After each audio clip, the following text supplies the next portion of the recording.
자, 오늘은 이제 데살로니가 후서 말씀을 가지고 하나님의 말씀을 전해드리도록 하겠습니다. 어, 이 데살로니가 교회는 우리가 지난 시간에 이제 말씀드렸지만 사도 바울이 2차 전도 여행 때 세워진 교회가 되겠습니다. 최단 기간에 세워졌어요. 불과 3주 동안 이제 이 데살로니가를 이제 사도 바울이 방문을 해서 하나님의 말씀을 이렇게 전파를 했습니다. 그때 이제 하나님의 말씀이 전달되었을 때 이 데살로니가에 있는 이 사람들이 기쁜 마음으로 이 하나님의 말씀을 받아들였다, 이렇게 성경은 가르쳐 주고 있습니다. 뿐만 아니라 하나님의 말씀이 이렇게 신속하게 되기도 했지만 반면에 저항도 있었다는 것이죠. 유대인들의 강력한 저항이 이제 그 직면을 하게 되었습니다. 이 유대인들은요, 아주 강력하게 이렇게 그 사도 바울의 이 복음 전도를 방해를 했는데요. 행정력까지 동원해서, 로마의 행정력까지 동원해서 이제 이 바울의 일행들을 이제 박해하기 시작을 했습니다. 그래서 이 사도 바울의 일행은 데살로니가에 이제 오래 머물 수는 없었고요. 이 3주간 동안에 이제 복음 전도를 마치고 마치 이제 도망치듯이 데살로니가를 이제 빠져나올 수밖에 없었다, 이렇게 되었습니다. 그 다음 행선지는 베레아로 이동을 했습니다. 베레아라고 하는 곳으로 이제 이동을 했는데, 이 유대인들이 얼마나 극상스러웠는지 베레아까지 쫓아와서 이 바울의 일행들을 또 공격하기 시작한 거예요. 그래서 이제 이 바울의 일행은 또 이제 남쪽으로 이제 이동하게 되었는데, 지금 이제 아가야에 있는 그 이제 그 아테네라고 하는 도시로 이동을 했고요. 또 이어서 고린도까지로 이렇게 밑으로 내려가는 그런 일이 생기게 되었습니다. 이 고린도에 도착한 이제 사도 바울은 이 걱정이 되었던 거예요. 이 데살로니가 이 성도들, 하나님의 말씀을 이제 처음 이제 접했던 이 사람들이 믿음 생활을 이제 잘 할 수 있을까 하는 이런 걱정스러운 마음이, 마치 이제 도망치듯이 그 도시를 이제 빠져나왔기 때문에 그 이제 구원받은 그 성도들, 예수님을 믿기로 작정한 그 성도들이 믿음 생활을 잘 할 것인가 하는 이런 우려와 걱정스러운 마음이 이제 있었던 거예요. 그래서 자신의 제자인 그 디모데를 이제 데살로니가에 보내가지고 이제 믿음을 이제 잘 또 이렇게 지켜나갈 수 있도록 도와주는 일을 이제 진행을 하게 되었습니다. 그래서 이제 디모데를 통해서 이렇게 그 소식을 전해 받은 겁니다. 이 데살로니가 성도들이 어떻게 이렇게 믿음 생활을 하고 이렇게 하고 있는지를 이제 근황을 이제 이렇게 디모데를 통해서 전달을 받게 되었는데요. 그래서 이제 기록한 이제 첫 번째 서신이 데살로니가 전서예요. 데살로니가 전서. 이 데살로니가 전서를 이제 보시게 되면 이제 지난 시간에 우리가 살펴보았지만 사도 바울의 이 애정과 이 관심이 이 그 편지 곳곳에 이렇게 그 배어져 있는 것을 우리는 이제 발견하게 됩니다. 마치 이제 어떤 관계로 묘사를 하고 있냐면 유모와 아이의 관계로 묘사를 하고 있는 거예요. 그리고 아버지와 자녀의 관계로 이렇게 묘사해요. 아니, 불과 3주간에 이게 머물렀는데 어떻게 이런 그 이 마음을 가지고 있었을까? 예수 그리스도의 이 사랑이 참 이 그 사도 바울을 이렇게 붙잡고 있었다고 하는 것을 우리는 이제 생각을 해볼 수가 있는 것이죠. 그리고 이제 사도 바울은 이 데살로니가 성도들, 갓 구원받은 성도들이죠. 이 사람들을 향해서 어떻게 이제 설명을 하고 있냐면, 너희들은 나의 기쁨이요, 나의 면류관이라고 이렇게 설명을 하고 있는 장면이 데살로니가 전서에 이렇게 기록이 되어 있는 거예요. 이 극심한 이제 그 이 고난 중에 이렇게 있었는데요. 그럼에도 불구하고 이 데살로니가 교회는 아주 모범적인 교회로 이렇게 성장을 하게 된 케이스가 이제 되겠습니다. 그래서 데살로니가 전서를 보시면 지난 시간에 이제 말씀드렸다시피 이 수많은 고난을 이렇게 직면하게 되었고요. 이 고난에 대한 위로와 재림 신앙을 이렇게 이 내용으로 이제 가득 차 있는 모습을 우리는 이제 볼 수가 있는 것입니다. 그래서 이 예수님께서 다시 오신다고 하는 그 말씀이 데살로니가 전서에 보면은 각 장의 그 마지막 부분마다 예수님의 다시 오심에 대한 그 설명이 이제 기록되어 있고요. 사도 바울은 다시 오시는 예수님을 통해서 고난받는 데살로니가 성도들을 위로하고 격려하게 되었습니다. 특별히 이제 데살로니가 전서 4장 16절 말씀, 그 앞장을 넘겨 보시면요, 4장 16절 말씀에 보시게 되면 예수님께서 이렇게 다시 오시는 장면을 아주 입체적으로 이제 설명을 해주고 있는 것이죠. 16절 17절을 제가 한번 읽어드리도록 하겠습니다. 주께서 호령과 천사장의 음성과 하나님의 나팔 소리와 함께 친히 하늘로부터 내려오시리니 그리스도 안에서 죽은 자들이 먼저 일어나고 그 뒤에 살아서 남아있는 우리가 그들과 함께 구름들 속으로 채어 올라가 공중에서 주를 만나리라. 그리하여 우리가 항상 주와 함께 있으리라. 여기에 보시면요, 예수님의 오심을 어떻게 설명을 해주시고 있냐면 16절에 보시면 하늘로부터 내려오시는 예수님을 지금 설명하고 있어요. 하늘로부터 내려오신다는 것이죠. 그리고 그 하늘로부터 내려오시는 예수님을 영접하는 사람들이 있다는 거예요. 영접하는 사람들이 있는데 17절에 기록이 되어 있는 것이죠. 구름 속으로 채어 올라가서 이제 공중에서 주님을 이렇게 맞이하는 성도들의 모습이 거기에 기록이 되어 있는 거예요. 그래서 예수님의 오심과 성도들의 이 마중 나가는 장면이 여기에서 이제 묘사가 되고 있는데요. 마치 이 내용은 어떤 내용이냐면 왕이 이제 행차하는 거예요. 왕이 행차를 하게 되면 신하들이 이렇게 다가가서 왕의 행차를 이제 영접하는 그 모습으로 지금 여기에 설명을 해주고 있는 내용이 이제 되겠습니다. 예수님께서 오실 때에는 주께서 호령과 천사장의 음성과 하나님의 나팔 소리와 함께 오신다, 이렇게 기록이 되어 있어요. 그래서 주님께서 이제 이 호령을 내리시는 거죠. 호령을 내리시게 되면 이제 그 명령을 이제 받들어서 천사장이 이제 군대 장관이죠. 군대 장관이 이제 공격 명령을 또 하달하게 되고 이제 하나님의 나팔 소리가 울려 퍼지면서 이제 천군 천사와 함께 예수님께서 오시게 되고 먼저 죽은 자들이 이제 몸의 부활을 이제 입어서 이제 그 공중으로 이렇게 채어 올라가는 일이 생겨나고요. 그 다음에 살아있는 사람들이 이렇게 영화스러운 몸으로 이렇게 변화가 되어서 같이 이제 올라가는 장면이 여기에 기록이 되어 있습니다. 그래서 우리가 이제 그렇게 지금은 이제 예수님을 눈으로 볼 수 없지요. 눈으로 볼 수 없지만 그때 예수님께서 다시 오실 때에는 우리가 이제 눈으로 예수님을 대면하여 보게 되고 예수님과 항상 함께 누리게 될 것을 여기서 이제 얘기를 해주고 있습니다. 그래서 사도 바울은 예수님의 이 다시 오심을 이제 설명을 해주면서 이 고난받고 있는 이 데살로니가 성도들을 위로하고 격려하고 이 소망의 메시지를 이 첫 번째 편지에서 이렇게 알려주게 되었습니다. 오늘은 이제 그 첫 번째에 이어서 이제 두 번째 편지를 이제 함께 이제 살펴보려고 이제 하는 것인데요. 약간의 시간이 흐른 거예요.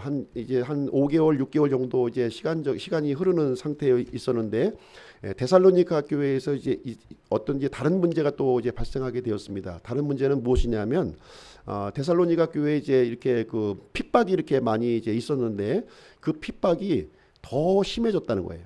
예. 처음에 핍박도 굉장히 강했지만 이 시간이 흘러가면 흘러갈수록 점점 더 그 핍박의 강도가 강해졌다, 이렇게 얘기를 해주고 있고요.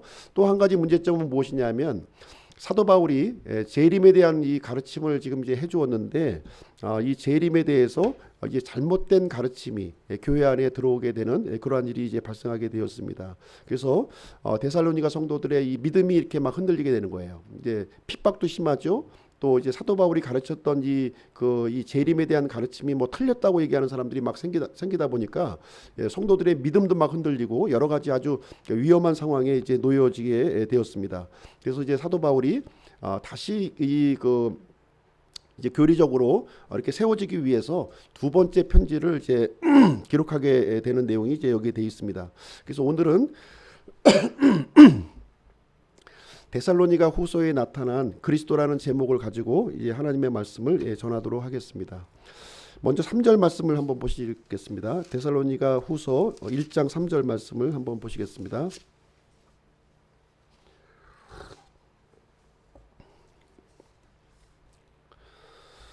형제들아, 우리가 너희로 인하여 항상 하나님께 감사드려야 하나니 그것이 마땅함은 너희의 믿음이 심히 많이 자라고 너희 모두가 각각 서로에게 베푸는 사랑이 넘치기 때문이라.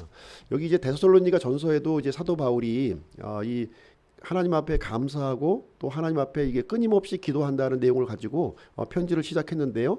이 후서에서도 이제 동일하게 시작하고 있는 거예요. 하나님께 감사하는 모습으로 지금 이제 편지의 시작을 여기서 진행을 하고 있는데, 특별히 여기 내용을 이제 보시게 되면 중요한 단어가 무엇이냐면 이 믿음과 사랑이라는 거예요. 믿음과 사랑. 첫 번째 그 편지에도 하나님 이제 사도 바울이 강조한 내용이 있었죠. 믿음과 사랑과 소망, 이 세 가지를 강조했던 거예요. 이 세 가지를 강조했습니다. 어떤 믿음과 사랑과 소망이었습니까? 믿음의 행위와 그리고 사랑의 수고와 그리고 소망의 인내가 너희들에게 열매를 이렇게 맺게 되었다. 이렇게 사도 바울이 이렇게 그 감사하고 이렇게 또 그 기도하는 내용이 이제 거기에 기록이 되어 있는데요. 지금 그 내용이 좀 더 확장되고 있는 모습이 지금 보여주고 있는 거예요. 지금 이제 더 힘든 상황이 되었어요. 더 고난받는 상황이 되었어요. 그럼에도 불구하고 이 데살로니가 성도들이 갖고 있었던 이 믿음과 사랑이 이렇게 주저앉는 것이 아니라 더 이렇게 확장되어 가고 있는 모습을 여기에서 이제 설명을 해주고 있는 것이죠. 3절 말씀을 보시게 되면 믿음이 심히 많이 자라고 이렇게 기록이 되어 있는 거예요. 믿음이 심히 많이 자랐다. 그래서 믿음이 후퇴한 게 아니라, 이런 핍박으로 인해서 믿음이 후퇴한 것이 아니라 오히려 이 믿음의 행위가 점점 더 이렇게 그 자라나는 믿음을 갖고 있었다 하는 것을 여기서 볼 수가 있는 것이죠. 그리고 사랑도 보시게 되면 모두가 각각 서로에게 베푸는 사랑이 넘쳐났다고 이렇게 기록이 되어 있는 거예요. 넘쳐났다. 예. 그래서 사랑의 수고가 이제 데살로니가 성도들에게 있었는데, 시간이 흘러가면 흘러갈수록 이것이 점점 지치고 낙담하는 것이 아니라 이 사랑이 점점 더 넘쳐나는 그런 사랑을 보여주고 있는 것이죠.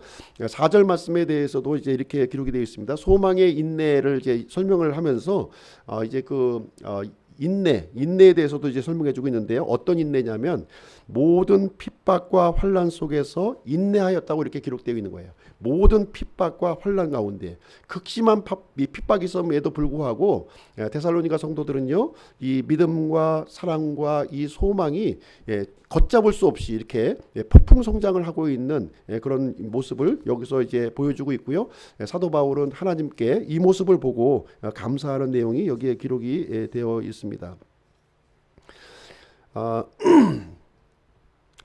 일제 강점기 때 우리나라 우리나라 그 교회에 신사 참배를 이렇게 강요한 적이 있었습니다. 그때 당시에 우리나라 신자의 숫자가 300만 명 정도로 예상하고 있어요. 엄청난 숫자죠. 일제 강점기 때 우리 기독교인들의 숫자가 한 300만 명 정도. 지금 우리나라 현재는 지금 한 700만, 800만 정도로 지금 추산하고 있는데요. 이 일제 때 우리 기독교인 숫자가 300만 명이었다는 거예요. 엄청난 숫자의 인원이었는데요. 그때 이제 일본 이 군국주의자들이 이제 신자 참배를 강요한 거예요. 우리 교회에. 그렇게 했을 때 신사 참배를 거부했던 사람이 몇 명이냐. 그때 공식적으로 우리는 신사 참배를 거부합니다 하고 공식적으로 이렇게 이제 표현을 한 사람이 숫자가 300만 명 중에서 한 200여 명 정도로 추산을 하고 있습니다. 200여 명이 거부를 했고요. 그러면 또 이 신사참배 거부해서 순교한 사람은 또 몇 명이냐? 순교한 사람, 우리가 이제 주기철 목사라든가 이런 분들을 우리가 알고 있죠. 30명 가량으로 지금 돼 있어요. 300만 명인데 실질적으로 이제 이 신사참배를 내가 거부하고 또 이렇게 목숨까지 이렇게 한 사람들은 숫자가 이렇게 많지 않은 모습을 우리는 이제 보게 됩니다. 만약에 오늘날 이게 이런 일제 시대와 같이 우리가 신사 참배를 강요하는 일이 지금 법적으로 이렇게 강요하는 일이 생긴다면 과연 그 숫자가 몇 명이 나올까 하는 것을 한번 좀 우리는 생각을 해볼 필요가 있는 것 같습니다. 데살로니가 성도들은요, 지금 로마 제국의 치하에 있었던 거예요. 뿐만 아니라 유대인까지도 이렇게 합세해서 이렇게 핍박을 이렇게 하고 있었던 상황이었는데, 데살로니가 성도들은 3주 만에 이렇게 복음을 접했음에도 불구하고 이 핍박에 굴하지 않고 자신의 이 믿음을 이렇게 지켰다, 이렇게 성경은 우리에게 가르쳐 주고 있는 것입니다. 이 데살로니가 후서에 나타난 그리스도의 모습에 대해서 한번 살펴보도록 하겠습니다. 1장 이제 4절 5절 말씀 한번 보겠습니다. 1장 4절 5절인데요. 예수 그리스도는 성도의 환난을 격려하셨다 이렇게 말씀하고 있습니다. 예수 그리스도는 성도의 환난을 격려하셨다. 4절 5절. 그러므로 너희가 당하는 너희의 모든 핍박과 환난 속에서 드러난 너희의 인내와 믿음으로 인해 우리는 하나님의 교회들에서 직접 너희를 자랑하노라. 그것은 하나님의 의로운 심판의 명백한 증표인데 이것은 너희가 하나님의 왕국에 합당한 자로 여겨지게 하려 함이라. 그 왕국을 위하여 너희도 고난을 당하느니라. 물론 이 글은 이제 사도 바울이 기록한 글이긴 하지만 하나님께서 사도 바울을 통해서 우리 이 데살로니가 성도들에게 하신 이런 말씀이 이제 되겠습니다. 이 데살로니가 성도들의 이 믿음을 모든 교회에게 자랑했다는 거예요. 얼마나 이렇게 모범적이었으면 이 자랑을 했겠습니까? 이 데살로니가 이 성도들이 당한 이 모든 핍박과 이 모든 환난, 이 환난이라고 하는 것은 명백한 증표라는 거예요. 명백한 증표다. 하나님의 의로운 심판에 대한 명백한 증표라는 것을 여기서 말씀을 해주고 있습니다. 우리가 일제시대 때 우리가 믿음을 지키기 위해서 이렇게 감옥에 갇히고 고문을 당하고 이런 것들은 무엇입니까? 영광스러운 상처라는 거예요. 영광스러운 상처라고 이렇게 얘기를 해주고 있는 것이 되겠습니다. 마치 이제 사람들이 볼 때는 이렇게 그 감옥에 갇히고 이렇게 고생하는 것 같지만 하나님이 보실 때는 영광스러운 훈장으로 우리를 보시고 있다 하는 것을 얘기를 해주고 있습니다. 이 하나님의 이 복음을 위해서 이게 고난받고 핍박받는 이런 사람들은 하나님의 왕국에 합당한 사람이라는 거예요. 합당한 사람이라고 지금 얘기를 해주고 있어요. 내 믿음을 지키기 위해서 이렇게 이 고난에 굴복하지 아니하고 끝까지 이렇게 지키는 것은 하나님의 통치 속으로 내 자신이 들어간다 하는 것을 얘기를 해주고 있어요. 그래서 우리가 지금 이제 하나님의 말씀을 듣고 하나님의 말씀을 실천하고 있다면 비록 우리가 환난과 고난을 당하지 않는다 할지라도 하나님의 말씀을 순종하고 내가 이렇게 지키고 있다면 우리는 하나님의 다스림 속에 있다 이렇게 우리에게 말씀을 해주시는 그런 내용이 되겠습니다. 그래서 데살로니가 성도들은요 예수 그리스도가 주라고 하는 사실을 선포했던 사람들이라는 거예요. 당시 로마 제국 사람들은 어떻게 인사를 했습니까? 나의 주는 카이사르라고 이렇게 고백을 했던 사람이에요. 그러나 데살로니가 교회 성도들은 나의 주는 예수 그리스도시라고 선포를 했다고 하는 사실입니다. 6절부터 9절 한번 보겠습니다. 6절부터 9절. 너희를 괴롭게 하는 자들에게는 환난으로 갚으시고 괴로움을 당하는 너희에게는 우리와 함께 안식으로 갚으시는 것이 하나님께는 의로운 일인즉 주 예수님께서 자신의 강력한 천사들과 함께 하늘로부터 나타나사 하나님을 알지 못하는 자들과 우리 주 예수 그리스도의 복음에 순종하지 아니하는 자들에게 타오르는 불로 징벌하실 때에 그리하시리라. 그들은 주의 앞과 그분의 권능의 영광에서 떠나 영존하는 파멸로 형벌을 받으리로다 이렇게 기록하고 있습니다. 비록 이제 이 믿는 사람들은요 지금 이제 괴로움을 당하고 이렇게 핍박을 당하고 환난을 당하지만 하나님께서는 그 사람들에게 안식으로 갚아주신다고 이렇게 약속을 해주고 있는 거예요. 그러나 이렇게 하나님을 알지 못하고 이렇게 복음에 순종하지 않는 그 사람들에게는 어떻게 이제 보응하시냐면 타오르는 불로 징벌하고 영존하는 파멸의 형벌을 주시는 것이 하나님의 의로운 심판이라고 이렇게 말씀을 해주고 있는 거예요. 우리 믿는 사람들이 이 세상에서 살아가는 동안에 이렇게 힘들고 어려운 일, 믿는다는 이유로 이렇게 힘들다고 어려운 일을 당할지는 모르겠지만 하나님께서는 그것을 결코 간과하지 아니하시고 나중에 이렇게 안식으로 우리에게 갚아주실 것을 약속을 해주고 있고요. 그리고 복음을 핍박했던 사람들에게는 이렇게 강력한 형벌로 이렇게 보응해 주시겠다고 이렇게 약조를 해주시고 있는 것이 되겠습니다.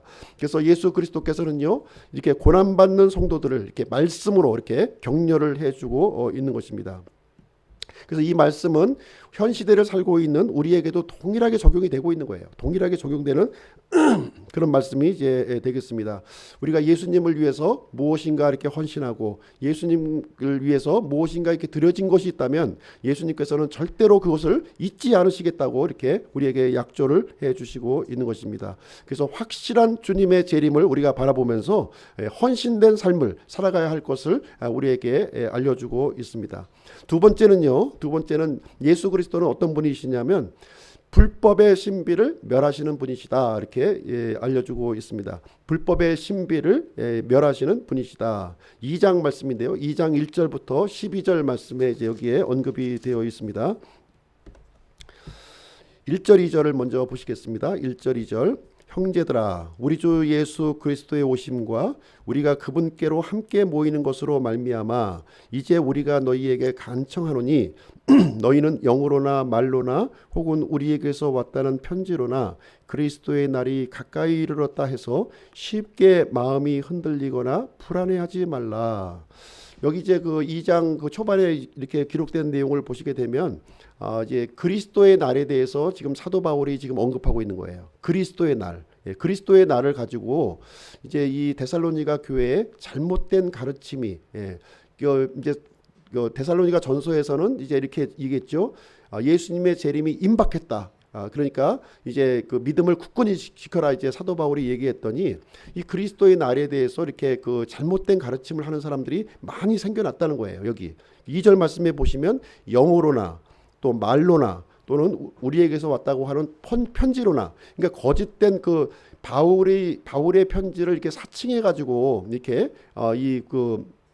이 편지를 이제 바울의 편지인 것처럼 이렇게 사칭을 해가지고서 이 그리스도의 날에 대해서 잘못된 가르침을 하는 사람들이 이제 나타나게 되었다 하는 것을 얘기를 해주고 있습니다. 그래서 오늘날에도 마찬가지인 거예요. 오늘날에도 이 종말론에 대해서 아주 혼잡하게 하는 사람들이 너무나도 많이 있다는 거예요. 그렇죠? 그래서 어떤 사람들은 내가 눈으로 직접 이 환상을 보았다는 겁니다. 어떤 사람은 내가 귀로 어떤 특별한 계시의 말씀을 들었다, 이렇게 주장하는 사람들이 나타나고 있어요. 성경 여기 유튜브 같은 데도 보시면 뭐 지옥에 갔다 온 사람들의 간증, 뭐 천국에 갔다 온 사람의 간증, 이런 이 아주 이 직통 계시를 받았다고 하는 사람들의 그 이야기가 이제 이 유튜브에 많이 이렇게 나와 있는 것을 볼 수가 있습니다. 이런 것에 흔들리지 말라는 거예요. 이런 것에 절대로 흔들리지 말라. 또 어떤 사람들은 이렇게 강단의 설교를 통해서 잘못된 종말론을 퍼뜨리고 있는 사람이 굉장히 많이 있는 거예요. 우리가 유튜브를 통해서 이렇게 하나님의 말씀을 접하는 것도 좋지만 이런 잘못된 이런 교리들이 우리에게 우리 마음속에 침투할 수 있다고 하는 사실을 우리가 유념해서 우리가 보아야 할 필요가 있는 것이죠. 그래서 그리스도의 날이 무엇이냐? 그리스도의 날이라고 하는 것은 성경에 보시면 이제 여러 가지 날이 이제 많이 이제 기록이 되어 있는데요. 구약 성경에 보시면 주의 날이라고 이렇게 언급이 되어 있어요. 주의 날. 그리고 신약 성경에도 보시면 주의 날 또는 이제 그리스도의 날로 이렇게 언급이 되는데, 주의 날과 그리스도의 날을 우리가 구분할 줄 알아야 돼요. 주의 날과 그리스도의 날이 똑같은 날이 아니라는 거예요. 지금 개역 성경에 보시면 이 그리스도의 날을 주의 날로 기록을 하고 있어요. 주의 날. 우리 흠령역 성경에는 그리스도의 날로 소개를 하고 있는 거예요. 어느 성경이 맞습니까? 지금 이 그리스도의 날을 지금 얘기하고 있는 거예요. 사도 바울은 그리스도의 날은 이제 어떤 날이냐면 이제 예수님의 공중 재림부터 이제 이 지상 재림까지의 그 기간을 그리스도의 날로 지금 이제 성경은 얘기해주고 있는 것입니다. 그럼 주의 날은 언제냐? 주의 날은 예수님의 공중 재림부터 천년 왕국까지 이어지는 날이에요. 그래서 구약 성경을 보시게 되면 이 크고 무서운 두려운 날을 이렇게 언급하면서 이렇게 무서운 날로 이렇게 언급하면서 때로는 이 주의 날이 이렇게 또 영광의 날로 또 표현을 하고 있는 거예요. 뭐 어린아이가 이렇게 독사굴에 이렇게 손을 집어넣고 이렇게 모든 것이 이렇게 막 화평한 날로 바뀌어지는 그러한 날로 표현해주고 있는 거예요. 그래서 주의 날이라고 하는 것은 좀 복합적인 의미를 가지고 있다. 그래서 공중재림부터 천년왕국까지의 기간을 얘기해주고 있는 것이고, 그리스도의 날은 좀 더 이제 자세히 구체적인 기간을 우리에게 알려주는 거예요. 그래서 공중재림부터 지상재림까지 그 기간을 그리스도의 날로 이제 언급하면서 이런 것으로 인해서 너희들이 이렇게 두려워하거나 믿음이 흔들리거나 절대로 하지 말라, 이렇게 얘기를 해주고 있는 내용이 이제 되겠습니다. 그래서 재림과 관련해서 수많은 이단들이 등장하는 거예요. 수많은 이단들이. 그래서 바른 재림관을 갖고 있는 것은 대단히 중요한 것이고요. 사도 바울은 데살로니가 후서를 통해서 바른 종말관을 우리에게 알려주고 있는 모습을 우리는 이제 볼 수가 있습니다. 우리가 분명히 알아야 될 것은 우리 교회는 절대로 진노의 날에 들어가지 않는다는 거예요. 진노의 날. 진노의 날이 들어가기 전에 우리는 이제 이 공중 들림을 받고 휴거를 받게 된다. 이렇게 성경은 분명하게 우리에게 가르쳐 주고 있다고 하는 사실을 우리가 알 필요가 있습니다. 주님께서 우리에게 약속하신 것은 복된 소망이에요. 복된 소망. 이렇게 진노를 당하고 이렇게 극심한 환난을 통과하는 것이 절대 우리가 임하는 것이 아니라는 겁니다. 그 극심한 환난이 있기 전에 우리를 이제 그 진노에서 미리 건져서 우리는 이제 주님과 함께 만나게 해준다 하는 것이 사도 바울의 이제 가르침이 이제 되겠습니다. 잘못된 종말론은 무엇이냐면 이렇게 우리 그 교회가 환난을 통과한다고 가르치는 사람들이에요. 그래서 베리칩이 어떻고 뭐 또 일루미나티가 어떻고 또 프리메이슨이 어떻고 뭐 그림자 정부가 어떻고 하면서 사람들의 이 믿음을 막 혼란스럽게 하고 이 일상의 삶을 살 수 없도록 이렇게 만들어 놓는 그런 그 혼란스러운 가르침이 많이 있기 때문에 절대로 그런데 흔들리지 말 것을 이제 얘기하면서 사도 바울이 이제 구체적으로 이제 우리에게 알려주고 있는 거예요. 그래서 이 재림에는 분명히 순서가 있다는 거예요. 순서가 있다 하는 것을 여기서 가르쳐주고 있습니다. 3절 4절 한번 보겠습니다. 그 순서를 명확하게 이제 사도 바울이 언급을 해주고 있는 거예요.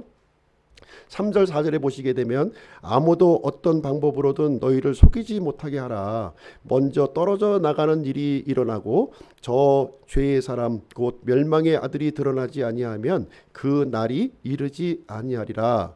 4절 그는 대적하는 자요 또 하나님이라 불리거나 혹은 경배받는 모든 것 위로 자기를 높이는 자로서 하나님처럼 하나님의 성전에 앉아 자기가 하나님인 것을 스스로 보이느니라. 자, 속이지 말라고 그랬어요. 속이지 말라. 이제 사도 바울이 분명히 여기서 이 잘못된 재림관으로 속이지 말라 이렇게 얘기하면서 무슨 얘기를 하냐면은 떨어져 나가는 일이 먼저 일어난다는 거예요. 떨어져 나가는 일이 먼저 일어난다. 그럼 떨어져 나가는 일이 무엇인가? 이 부분에 대해서 이제 해석이 분분한 거예요. 구체적인 그 내용이 이제 없다 보니까 이 부분에 대해 해석이 이제 분분하게 이제 이루어지고 있습니다. 그럼 떨어져 나가는 것이 뭔가? 영어로 보시게 되면 falling away. 그래서 떨어져 나간 거예요. 뭔가 어디로부터 이제 떨어져 나가는 일이 있는데 뭐가 떨어져 나가느냐 하는 것이죠. 여기서 이제 문맥상으로 보았을 때 이제 이 구원받는 이 교회가 떨어져 나가는 것을 지금 얘기하고 있는 거예요. 교회. 그래서 개역 성경에서는 이제 이것을 이제 의역을 해가지고 교회가 배도하는 것으로 기록이 되어 있는 거예요. 배도하는 것으로 번역을 해놨습니다. 근데 이제 원래 이제 구절을 보게 되면 떨어져 나가는 거예요. 떨어져 나가는 건데 이제 이 개역 성경에서는 이제 그 교회가 이렇게 타락하고 부패하는 것으로 이렇게 얘기를 이제 해주고 있고요. 대부분의 이 목회자라든가 신학자들이 교회가 타락하는 것으로 지금 이것을 이해를 하고 있는 거예요. 교회가 타락하는 것으로. 교회가 배도하고 교회가 타락. 예수님이 다시 오시는 그때는 교회가 배도하고 타락하는 일이 있다 이렇게 가르치고 있는 거예요. 그러면 과연 그렇게 볼 수 있는가 하는 것이죠. 근데 이제 이 교회의 배도라고 하는 것을 보시게 되면 예수님이 오실 때에 국한된 사건이 아니라는 거예요. 초대교회 때부터 배도가 있었어요. 초대교회 때부터. 계속해서 배도가 있었던 어느 시대에도 교회의 배도가 없었던 시대는 없었다는 것이죠. 그래서 그러면 예수님이 오실 때는 교회의 배도가 이제 많이 생긴다는 것인데 그 기준이 어디에 있냐는 거예요. 그 기준이. 모든 시대에 교회의 배도가 있었다는 거예요. 그래서 이것을 교회의 배도라고 보기보다는 저는 이제 다른 견해를 이제 지지하고 있는데요. 무엇이냐면은 교회가 세상으로부터 떨어져 나가는 거예요. 세상으로부터 떨어져 나간다. 이것은 무엇을 얘기하냐면 휴거를 얘기하는 겁니다. 교회의 휴거를 얘기하고 있는 거예요. 예수님이 이제 공중 재림하기 전에 선결되어야 될 것이 무엇이냐? 교회가 이 세상으로부터 떨어져 나가는 일이 생긴다는 거예요. 교회 휴거가 먼저 일어난다 하는 것을 이제 얘기를 해주고 있는 내용이 되겠습니다. 그 다음에 이제 순서로 이제 이루어지는 것이 죄의 사람, 멸망의 아들, 그리고 하나님을 대적하는 자가 나타난다는 거예요. 사람의 사람은 영적인 존재가 아니라 이제 사람이 이제 등장하게 되는데 이 사람이 보통 사람이 아니라는 거지요. 보통 사람. 그래서 요한일서에서는 이제 적그리스도라고 이제 명시하고 있고, 그 다음에 요한계시록에서는 이제 짐승으로 묘사되는 인물이 바로 이 죄의 사람, 멸망의 아들이 이제 해당되는 사람이에요. 그래서 하나님을 대적한다고 그랬는데 밀실에서 하나님을 대적하는 것이 아니라 공개적으로 하나님을 대적하는 거예요. 공개적으로. 예, 공개적으로 대적하면서 강력한 이 힘과 정치적인 파워를 가지고서 그 일을 이제 진행하고 하는 그런 인물이 이제 되겠습니다. 그래서 마지막 때 예수님이 오실 때 이제 이 종교와 정치와 이런 경제를 완전히 단일 시스템으로 이렇게 하게 되는 그 인물이 바로 이제 죄의 사람, 멸망의 이제 아들이 이제 되겠습니다. 이 사람은 이제 어떤 일을 하게 되냐면 이제 하나님의 성전에 앉아가지고 자신이 하나님이라고 이렇게 얘기를 하는 거예요. 자신이 하나님이다 이렇게 얘기합니다. 그래서 이 하나님의 성전이 교회를 얘기하는 것이 아니라 지금 이스라엘 예루살렘에 있는 그 하나님의 성전을 지금 얘기하고 있는 거예요. 그런데 지금 보시면 예루살렘에 그 하나님의 성전이 있습니까? 지금 아직 없지요. 그 자리에는 뭐가 있냐면 이스라엘의 그 모스크 사원이 거기에 있는 거예요. 모스크. 예, 예루살렘의 성전이 있었던 그 자리에 모스크 사원이 지금 있는 거예요. 그러면 이 죄의 아들이 자신을 하나님이라고 이렇게 드러낼 그 장소가 이제 하나님의 성전이라고 했기 때문에 이 성전이 지어져야 된다는 것이죠. 이 성전이 지어지는 일이 먼저 있어야 된다 하는 것을 얘기를 해주고 있는 것입니다. 그래서 지금 이제 그리스도의 날을 이제 가르치면서 가장 초미의 관심사가 뭐냐? 바로 이제 이 제3성전이 지금 세워져야 된다. 예루살렘에. 그것을 지금 이제 초미의 관심사로 지금 얘기해주고 있는 내용이 그 내용이 되는 것입니다. 지금 이제 이스라엘의 수도가 이제 어디예요? 텔아비브였지요. 텔아비브. 그런데 이제 텔아비브에서 이제 예루살렘으로 이제 수도를 바꿨습니다. 근데 이것이 난리가 난 거예요. 난리가. 이 아랍 지역에서 완전히 다 난리가. 왜 니네들 마음대로 수도를 이렇게 우리나라가 수도를 이렇게 서울에 정하든 무슨 청주에 정하든 무슨 상관이 있습니까? 다른 나라하고. 그런데 이스라엘의 수도를 정하는 일에 모든 아랍 국가들이 난리를 치는 거예요. 왜 네 맘대로 수도를 정하냐 하면서 난리치는 일이 생깁니다. 그래서 트럼프 대통령이 이스라엘의 수도는 이제 예루살렘이다 이렇게 선포를 했고요.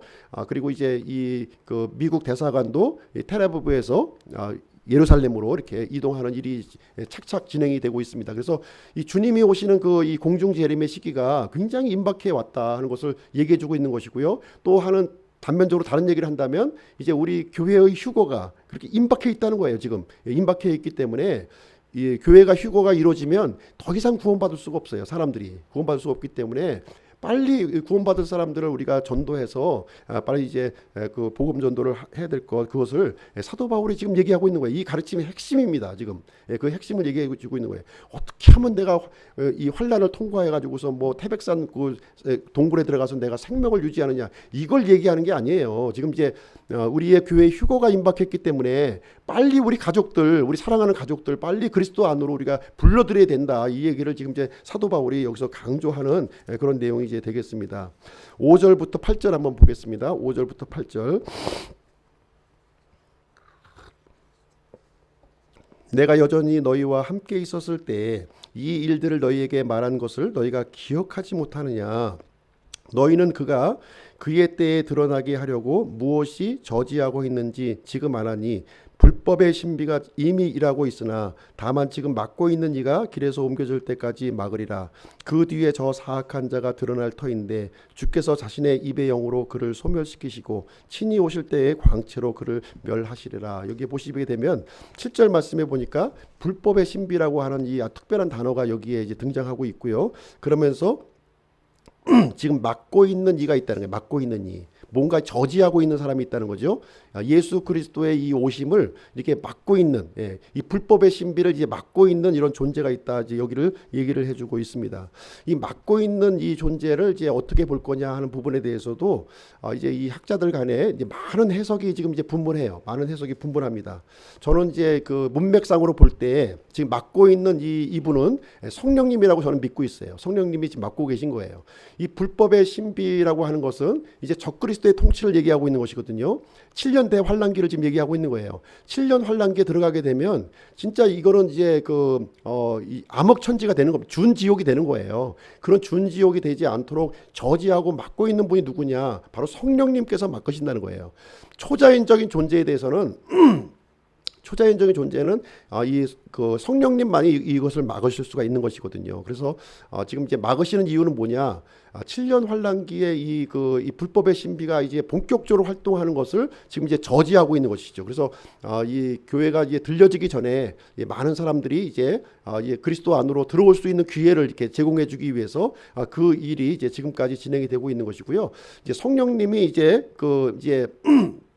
임무를 완수하고 이제 떠나가시게 되면 이제 더 이상 이제 교회는 이 땅에 없는 거예요. 이 땅에 없는 상황이 도래하는 그런 엄중한 시기가 이제 도래하게 된다 하는 것을 얘기해주고 있습니다. 그래서 이 막고 있는 이 성령님이 떠나신다고 하는 것은 이제 새로운 시대가 이렇게 열려진다고 하는 것을 얘기해주고 있는 것입니다. 그래서 성령님이 이제 2000년 전에 오순절 날에 이렇게 들어오심으로 인해서 은혜의 시대가 우리에게 펼쳐진 거예요. 은혜의 시대가 이제 마감이 되고 이제 다른 시대가 열려질 때에는 이 성령님이 주어진 역할을 다 마무리하시고 이제 올라가시는 일이 생긴다는 거예요. 올라가시는 일이. 그래서 성령님이 이 땅에 안 계신다는 얘기가 아니라 성령님은 계시지만 신자들 안에 내주하시는 이 사역이 이제 없어진다는 거예요. 그래서 더 이상 이 땅의 교회가 이제 이게 존속하지 않게 되는 그런 때를 지금 얘기해주고 있는 것이고요. 그걸 계속 이제 저지하고 막고 계시는 거예요. 그래서 예수님이 오시는 순간 이제 성령님은 그 역할을 다 하시게 되고 우리 교회들을 이제 다 끌어모아서 이제 공중으로 휴거시키게 되고 이 땅에는 7년 환란기를 통해서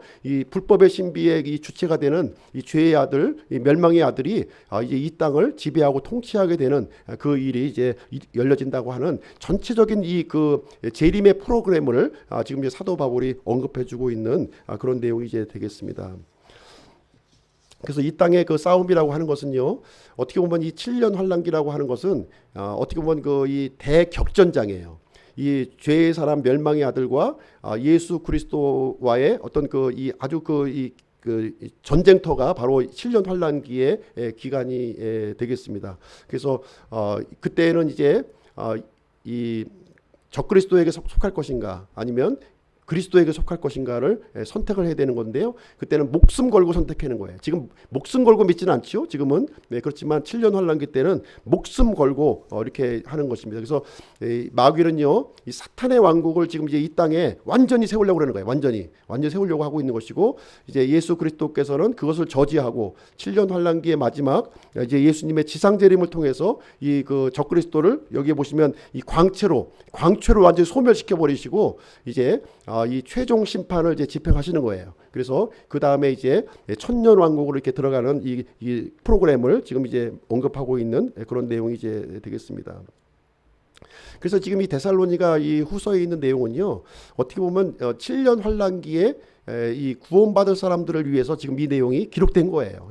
그 초점으로 읽는 것이 이게 합당한 것입니다. 그래서 우리는 은혜 시대에 살고 있는 것이고요. 그러니까 은혜 시대와 이 환란 시대를 좀 우리가 구분을 할 수 있어야 된다는 것을 얘기를 해주고 있습니다. 그래서 하나님께서는 이 구원받은 사람들이 이렇게 이 진노의 이 시간에 들어가지 않도록 우리를 이제 구출해 주신다는 건데요. 9절부터 12절 한번 보겠습니다. 9절부터 12절.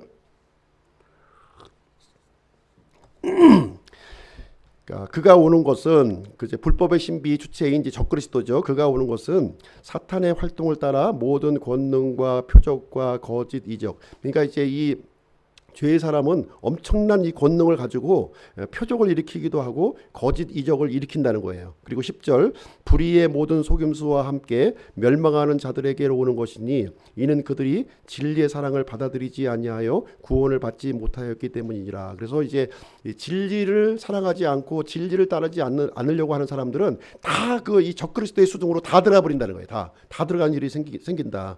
그래서 11절 보시게 되면 이런 까닭에 하나님께서 그들에게 강한 미혹을 보내사 그들이 거짓말을 믿게 하시리니 이것은 진리를 믿지 아니하고 불의를 기뻐한 그들이 다 정죄를 받게 하려 하심이다. 이제 이렇게 얘기를 해주고 있습니다. 그래서 이 마음 속에 내가 진리를 따르려고 하는 마음이 없고 이렇게 그리스도를 믿으려고 하는 마음이 없는 사람들은 다 이 적그리스도의 소중에 들어가서 다 하나님의 정죄 가운데 다 들어가게 되는 그 일을 여기서 얘기를 해주고 있는 내용이 이제 되겠습니다. 그래서 하나님께서 강한 미혹을 주시지만 하나님께서 억지로 그 사람을 이렇게 하는 것이 아니라요. 그 마음 속에 있는 대로 이렇게 보응해 주시는 하나님이신 것을 여기서 설명해 주고 있는 내용이 이제 되겠습니다. 그러나 우리 믿는 사람들은 하나님이 건져 주신다는 거예요. 구출해 주신다는 내용이 거기에 기록되어 있습니다. 13절 14절 한번 볼게요. 13, 14절. 그러나 주께 사랑받는 형제들아, 우리가 너희로 인하여 항상 하나님께 감사드려야 하나니, 이는 하나님께서 처음부터 너희를 택하사 성령의 거룩히 구별하심과 진리를 믿는 것을 통해 구원에 이르게 하셨기 때문이라. 이것을 위하여 그분께서 우리의 복음을 통해 너희를 부르사 우리 주 예수 그리스도의 영광을 얻게 하셨느니라. 그래서 그러나 이제 이 진리를 따르려고 하는 사람들, 예수 그리스도를 믿는 사람들은 이렇게 다 하나님께서 놓치지 아니하시고 그 사람들을 다 구원해 주실 뿐만 아니라 이 그리스도의 영광 가운데로 우리를 인도해 주신다. 이렇게 지금 이게 힘들고 어렵고 이렇게 믿음 생활하기가 어려워도 참고 이렇게 인내하면서 너희들이 이제 믿음의 이 그 일을 이제 감당해야 될 것을 지금 이제 사도 바울이 지금 이제 얘기해 주고 있는 것입니다. 그래서 우리 그리스도인들은요, 하늘을 소망으로 삼아야 되는 거예요. 하늘을. 네? 하늘을 소망으로 삼아야 되는 거예요. 이 땅에 애착을 두면 안 된다는 거예요. 이 땅은 다 이제 이 마귀 사탄과 함께 다 이제 멸망하고 불태워져 버릴 것이라는 거예요. 그래서 힘들고 어렵지만 그래도 이렇게 하늘을 소망을 삼고서 살아가야 할 것을 얘기하게 됩니다. 그러면 하나님께서는 우리들을 그리스도의 영광 가운데로 우리를 인도해 주실 것이다. 그래서 이 종말론에 대한 잘못된 가르침을 하고 있는 이 거짓 속임수에 이렇게 속아 넘어가지 말라고 지금 이제 사도 바울이 언급하고 있는 내용이 되겠습니다. 자, 세 번째로 그리스도는 어떤 분이시냐? 사도들의 전통을 주셨다, 이렇게 기록하고 있습니다. 사도들의 전통을 주셨다. 3장 6절에 이제 언급이 되어 있는데요. 3장 6절에 보시면 예수 그리스도는 사도들의 전통을 우리 믿는 사람들에게 주셨다는 것입니다. 6절 한번 보겠습니다. 6절. 이제 형제들아, 우리 주 예수 그리스도의 이름으로 우리가 너희에게 명령하노니 너희는 질서 없이 걷고 우리에게서 받은 전통대로 걷지 아니하는 모든 형제에게서 떠나라. 지금 이제 그 데살로니가 교회에 어떤 일이 생겼냐면 예수님의 재림이 막 임박했다고 하니까 이게 막 무질서하게 행동하고요. 무질서하게 행동하는 사람들이 많이 생겨났다는 거예요. 그렇죠? 그렇기 때문에 사도 바울이 엄중하게 지금 경고하고 있습니다. 지금 이제 핍박을 받고 있기 때문에 지금 우리가 지금 이제 이렇게 그 예배 드리는 것처럼 이렇게 예배를 드릴 수가 없는 거예요. 어디서 예배 드립니까? 뭐 지하 묘지라든가, 뭐 동굴이라든가. 이제 그 일반 사람들하고 이렇게 격리된 장소에서 우리가 숨어서 예배를 드릴 수밖에 없는 상황이잖아요. 그러면 그 숨어서 예배를 드리게 되면 그래도 먹을 거 먹어야 되고 마실 거 마셔야 되고 또 입을 거 입어야 되잖아요. 그러기 위해서는 이제 각자가 자기 역할을 이렇게 감당해야 되는데 놀고 먹는 사람들이 있다는 거예요. 놀고 먹는 사람들이. 그러니까 어떻게 하겠어요? 그 주변의 형제들이 각자 자기가 해결하기도 힘든 상황인데 놀고 먹는 사람까지 이렇게 또 챙겨주려고 하니 얼마나 힘든 일이 생기냐는 얘기죠. 그래서 사도 바울이 그 얘기를 하는 것입니다. 그래서 이 재림이 임박했다고 이렇게 얘기하는 이런 사람들 이렇게 너무 현혹되지 말고, 그렇다고 해서 내가 할 일조차도 이렇게 내쳐놓고 이렇게 하지 말고 정상적인 우리 삶을 살아야 된다 하는 것을 지금 이제 얘기를 해주고 있는 거예요. 우리가 예수님의 재림이 내일 온다 하더라도 우리 정상적인 생활을 하는 거예요. 직장도 나가고 학교도 나가고 또 일터도 나가고 우리가 또 집안에 있는 모든 정상적인 일을 다 하는 겁니다. 그러면서 믿음 생활을 하는 거라는 거예요. 그런 것을 다 제쳐놓고 믿음만 이렇게 하는 것이 아니라는 거예요. 그 얘기를 지금 이제 사도 바울이 얘기해주고 있는 것입니다. 그래서 질서 없이 걷고 우리의 그 전통대로 걷지 않는 사람들을 너희들에게서 그런 사람들에게서 떠나라. 지금 얘기를 해주고 있는 것이죠. 그러면 여기 이제 우리에게서 받은 전통이 과연 무엇인가 하는 것을 이제 말씀드리겠습니다. 우리에게서 받은 전통이 무엇인가? 이 바울이 말하는 이 전통이라고 하는 것은 무엇이냐면 사도들의 가르침을 얘기하고 있는 거예요. 사도들의 가르침. 예수님께서는 이렇게 사도들을 세워서 교회를 세우도록 이렇게 하셨는데 이 사도들의 가르침을 얘기해 주고 있는 거예요. 그래서 신약 성경을 보시면 전부 사도들의 책이에요. 지금 사도들의 가르침이 이제 신약 성경으로 우리에게 기록이 되어 있는 것입니다. 그래서 이 전통대로 걸으라 하는 이 말은 무슨 얘기냐면 구닥다리 옛날 그 전통을 따르라는 것이 아니라 지금 사도들의 가르침, 신약 성경의 가르침, 주 예수 그리스도의 가르침을 따르라. 지금 이 얘기를 해주고 있는 겁니다. 그러면서 무질서하게 너희들이 걷지 말고 질서 있게 걸으면서 믿음 생활을 해야 될 것을 가르쳐주고 있는 것입니다. 그래서 에베소서 2장 20절에 보시면 교회가 어떻게 세워지냐면요. 예수님이 으뜸 모퉁이 돌이 되는 것이고요. 그 다음에 사도들과 대언자들의 이 기초 위에서 하나님의 집안에 이 사람들이 이렇게 세워져 나가는 거예요. 그러니까 우리가 가장 중요하게 여겨야 될 것이 무엇입니까? 이 사도들의 가르침, 대언자들의 가르침을 중요하게 여겨야 되는 거예요. 그리고 이 으뜸 모퉁이 돌이신 예수 그리스도의 가르침을 우리가 좋은 전통으로 우리가 받아들이고 믿음 생활을 해야 될 것, 그것을 우리에게 얘기를 해주고 있습니다. 그래서 믿음 생활이라고 하는 것은 내 마음대로 하는 것이 아니라는 거예요. 절대로. 내가 하고 싶은 거 하고 내 취향대로 하고 이것이 믿음 생활이 아니라는 거예요. 우리 믿음 생활의 기준은 뭐예요? 항상 이 신약 성경, 이 그 예수님의 이 가르침에 입각해서 우리가 믿음 생활을 해야 될 것을 우리에게 얘기해 주고 있는 거예요. 과연 예수님께서 나에게 요구하시는 것이 무엇인가? 그것에 기초해서 우리가 믿음 생활을 하나씩 하나씩 이렇게 밟아서 나가게 되는 것입니다. 그래서 진리를 이렇게 따르지 아니하고 이렇게 그리스도를 믿으려고 하는 마음이 없는 사람들은 하나님께서 강한 미혹을 주셔서 이게 멸망의 길로 갈 수밖에 없으니, 그런데 휘둘리지 말고 이 사도 바울의 이 가르침 위에 믿음을 굳건히 세우라, 이렇게 얘기를 하고 있는 것입니다. 그래서 항상 보면은요, 이렇게 어설프게 믿는 사람들이 항상 문제가 돼요. 이렇게 보면 정확하게 알아야 되는데 대충 아는 사람들이 항상 문제가 되는 모습을 보게 됩니다. 우리가 목적지에 가려고 할 때 대충 알아가지고 목적지 갈 수 있습니까?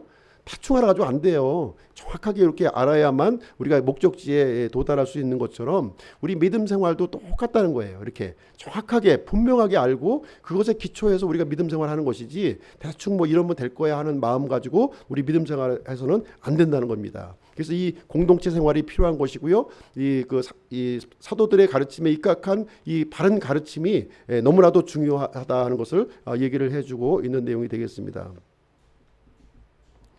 그래서 이제 이 데살로니가 이 교회에 이렇게 일도 안 하고 이렇게 하는 사람들, 이렇게 그 사도 바울이 이제 일하지 않으려거든 먹지도 말라고 이렇게 강력하게 여기서 이제 그 경고하는 내용이 여기에 기록이 되어 있습니다. 3장 11절 15절 한번 보겠습니다. 3장 11절 15절. 3장 11절에서 15절.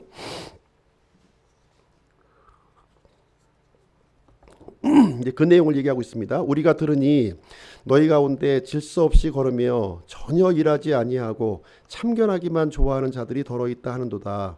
이제 그러한 자들에게 우리 주 예수 그리스도를 힘입어 우리가 명령하며 권면하노니 그들은 조용히 일하고 자기 빵을 먹을지니라. 그러나 형제들아, 너희는 잘 행하는 가운데 지치지 말라. 14절 15절도 보겠습니다. 만일 어떤 사람이 이 서신으로 전하는 우리의 말에 순종하지 아니하거든 그 사람을 주목하여 그와 사귀지도 말고 이로써 그가 부끄러움을 당하게 하라. 그러나 그를 원수로 여기지 말고 형제로서 권고하라. 이렇게 얘기하면서 이제 교회 안에 이제 다양한 사람들로 우리가 구성되어 있기 때문에 우리가 이렇게 하나님의 말씀, 바른 기준의 말씀을 가지고 이렇게 또 안내하고 또 이렇게 권면하고 격려하는 사람들이 많이 있어야 될 줄로 이렇게 생각을 합니다. 그럼 오늘 이제 본문의 말씀을 통해서 이제 적용할 교훈을 한번 살펴보도록 하겠습니다. 첫 번째 적용할 교훈은 무엇이냐면 질서 있게 행하라는 거예요. 질서 있게 행하라. 이제 교회라고 해서 그냥 이렇게 무질서하게 내 마음대로 이렇게 하는 것이 아니라 이 분명한 하나님의 이 말씀 위에서 질서를 해야 된다는 것이죠. 하나님은 절대 혼란의 창시자가 아니십니다. 그렇죠? 질서의 하나님이신 거예요. 그래서 우리가 이제 예배 드릴 때도 마찬가지입니다. 이렇게 시간 맞춰서 이렇게 시간 맞춰서 오는 것이 아니라 시간보다 조금 일찍 오시는 것도 이렇게 필요하고요. 이렇게 기도하는 마음으로 준비해야 될 줄로 생각을 합니다.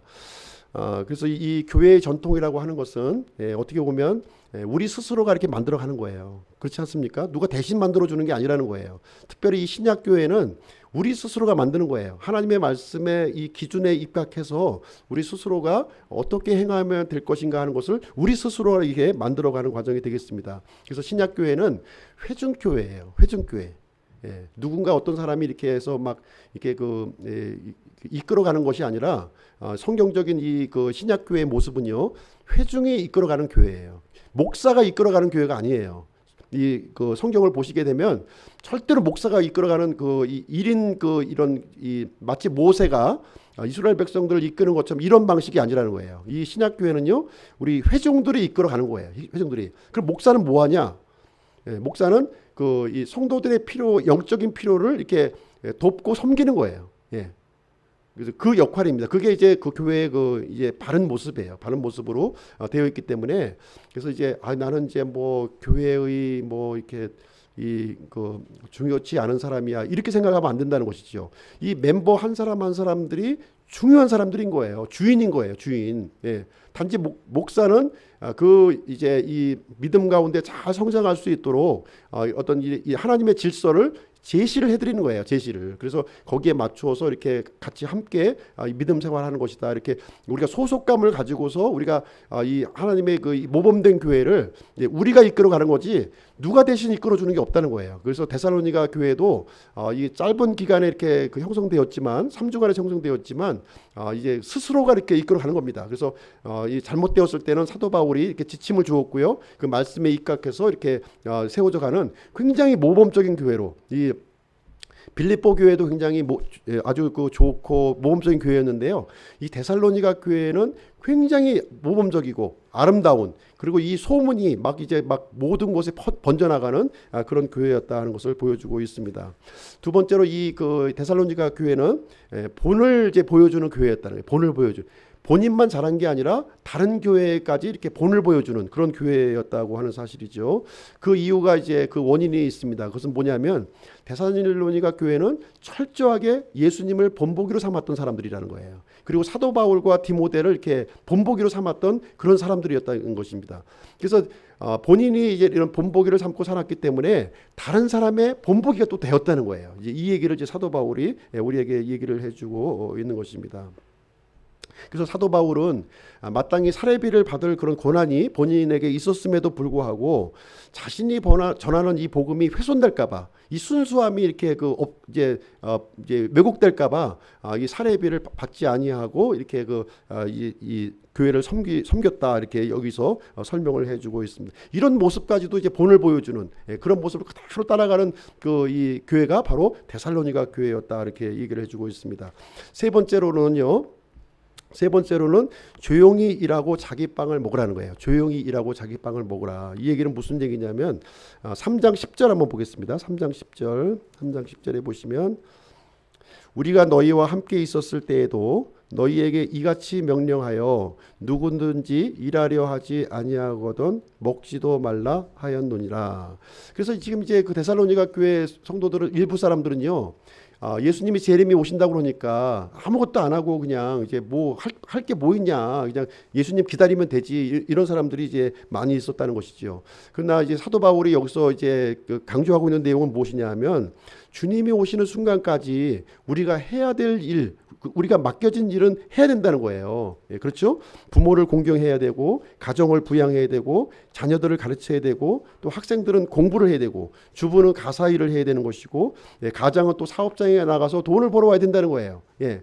이 일이 세속적인 일이기 때문에 이것은 하지 말아야 된다 하는 그런 논리로 접근해서는 안 된다는 거예요. 우리가 주님을 맞이할 때 꼭 이렇게 교회 예배드릴 때만 오실 수 있겠습니까? 그렇지 않을 때도 오실 수 있는 거예요. 얼마든지. 네. 그래서 우리가 맡겨진 일을 하고 있다면 우리가 기쁜 마음으로 감사한 마음으로 우리가 주님을 이제 맞이할 수 있게 되는 것입니다. 그러면서 이제 우리가 해야 될 바는 뭐냐면 주님의 이 몸된 교회를 위해서 헌신하고 세워주는 그 일을 해야 된다는 거예요. 그래서 우리가 마땅히 해야 될 일상적 일도 해야 되겠지만 또 교회를 섬기는 일이 더 중요하기 때문에 그걸 또 우선순위를 가지고 교회를 섬기는 일을 해야 된다. 그래서 균형을 가지라는 거예요. 균형을 가지고 이렇게 해야 될 것을 가르쳐주고 있는 것입니다. 그래서 예수님 온다고 그러니까 일상생활은 다 팽개치고 교회에 와서 성경 공부만 하고 전도만 하고 이 모습도 합당치 않은 모습이고요. 예, 두 가지를 같이 해야 된다는 같이. 예. 우리가 주님의 그 재림을 이렇게 기다리는 그런 일도 해야 되겠고 우리가 또 일상적으로 할 수 있는 그런 일도 또 같이 겸해서 이렇게 해나가는 그런 일을 이제 해야 된다 하는 것을 말씀을 해주고 있습니다. 그래서 오늘 이제 그 데살로니가 후서 말씀을 이제 전해드렸는데요. 이 잘못된 이 재림관에 우리가 흔들리시면 안 됩니다. 잘못된 재림관에 흔들리시면 안 돼요. 우리가 분명히 하나님의 약속에 의하면 우리는 진노에 들어가지 않도록 우리를 정해 주셨어요. 그렇기 때문에 이 7년 환란기라고 하는 이 환란 시대에는 우리 교회가 들어가지 아니합니다. 들어가지 않는다고 해서 내 마음대로 뭐 내 식대로 살아가는 것이 아니라 주님의 재림을 준비하면서 우리가 해야 될 일들을 그 우리가 믿음의 행위와 또 사랑의 수고와 그리고 소망의 인내에 관련된 그런 열매들을 우리가 맺어 가야 될 것을 분명히 얘기해 주고 있는 거예요. 그리고 예수님이 다시 오시면 이제 구원받을 기회가 더 이상 없어요. 물론 7년 환란기에서도 구원을 받지만 너무 힘들다는 거예요. 그때는 목숨 걸고 믿어야 되는 거예요. 왜 그때 구원 받으려고 그럽니까? 그 전에 지금 은혜의 시대에 우리가 구원 받아야지. 그래서 은혜의 시대에 구원 받고 은혜의 시대에 성장하고 은혜의 시대에 열매를 맺는 그러한 일을 우리가 해야 되지. 간신히 그냥 뭐 이렇게 목숨 걸고 구원 받으려고 하는 그 시대에는 우리가 들어가려고 하지 말고 그리고 이제 우리 그 사랑하는 가족들 이렇게 그 빨리 은혜의 시대에 이렇게 우리가 또 손잡고 예수님을 믿는 자리에 나올 수 있도록 이런 영광된 자리에 들어올 수 있도록 그래서 믿을 뿐만 아니라 열매까지 맺어야 되잖아요. 우리가 열매를 맺고 우리가 또 교회를 이렇게 또 세워나가고 또 이렇게 많은 이렇게 열매를 이렇게 맺어가는 저희들이 되었으면 좋겠습니다. 그래서 오늘은 데살로니가 후서에 나타난 그리스도의 모습을 함께 살펴보았고요. 믿음과 사랑과 소망의 열매가 풍성히 맺히길 바라고요. 이 사도들의 가르침 위에서 우리가 바른 믿음, 바른 소망을 갖는 우리 기쁨 침례교회 성도님들이 되시기를 축복합니다. 기도하고 마치도록 하겠습니다. 사랑하는